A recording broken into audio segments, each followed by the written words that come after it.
Hello dear students, welcome you all for transmission and distribution class. So today we will see the electrical design of overhead lines, that is constants of transmission line. So this is actually module 2 according to your syllabus, and we are already completed 3 modules. So according to our syllabus coverage, this is the 4th module, but in examination you will get these things in the 2nd module. Okay, so in a transmission line, what are the different constants to be taken? So all these things you have calculated many things, but how exactly this affects, that we will see, because you know what is resistance, what is capacitance, and what is inductance. How exactly it calculated in the transmission line, that we will going to see today. Okay, so constants of transmission line resistance, inductance and capacitance uniformly distributed along the whole length of the line. Before we pass on to this method, finding the constants from the transmission line is profitable to understand them thoroughly. Okay, so you can see there one sending end voltage source is there, which is having a resistance and inductance and connected to a load. Okay, so togetherly we are taking total resistance as the summation of R and total inductance as summation of L. What is resistance? Resistance is the opposition of the line conductors to current flow. The resistance distributed uniformly along the whole length as shown in the figure. You can see there it is uniformly distributed. However, the performance of the transmission line can be analyzed conveniently if the distributed resistance is considered as lumped at one side. Okay, so this is how exactly uniformly distributed you are seen in the figure 1. Figure 2 shows how it is taken and it is lumped at once. Okay, inductance. When alternating current flows through a conductor, a changing flux is set up with which links the conductor. Obviously, because of the alternating current, its property, there is a changing flux is set up. Due to this flux linkages, the conductor possesses inductances. Mathematically, inductance is defined as the flux linkages per amperes. So you can see L link is equal to flux linkages Xi by I Henry. Xi is the flux linkages in Weber turns, I is the current in amperes. The inductance is also uniformly distributed along with the lines as shown in the figure. You can see same as resistance in second figure. You can see inductance is also uniformly distributed, but it is taken lumped at the one. Okay, capacitance. We know that any two conductors separated by an insulating material constitute a capacitor. Any two conductors of an overhead transmission line is separated by air which acts as insulation. Therefore, capacitance exists between any two overhead line conductors. This capacitance between the conductor is the charge per unit per potential difference. This is what actually between two conductors also. Sometimes between one conductor to the ground. Considering air itself as the insulation, there is a capacitance exist.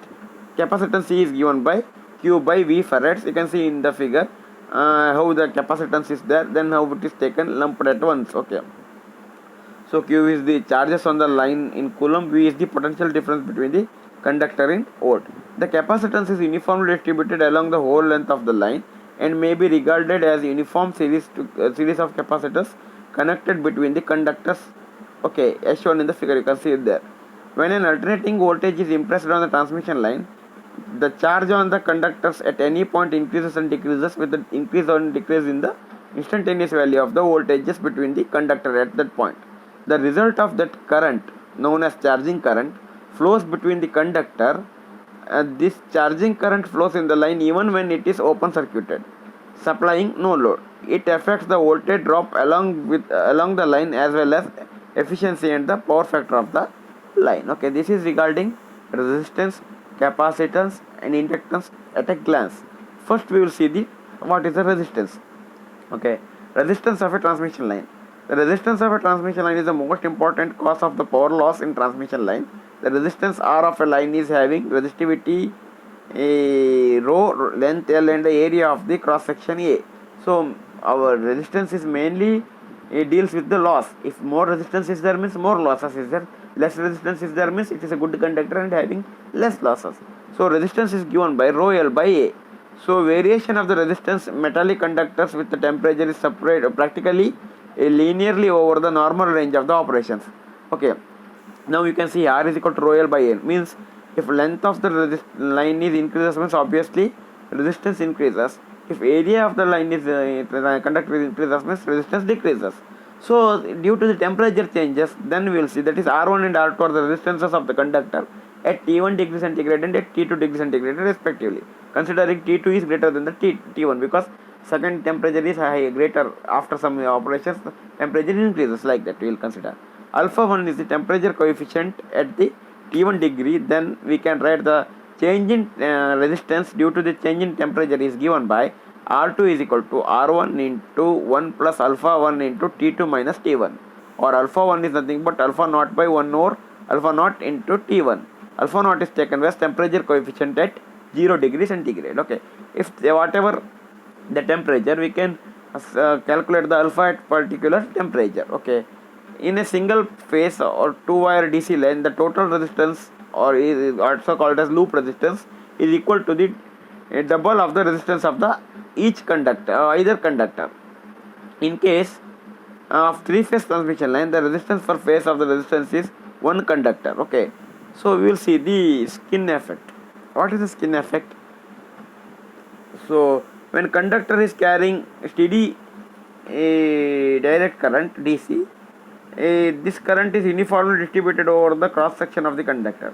However, an alternating current flowing through the conductor does not distribute uniformly.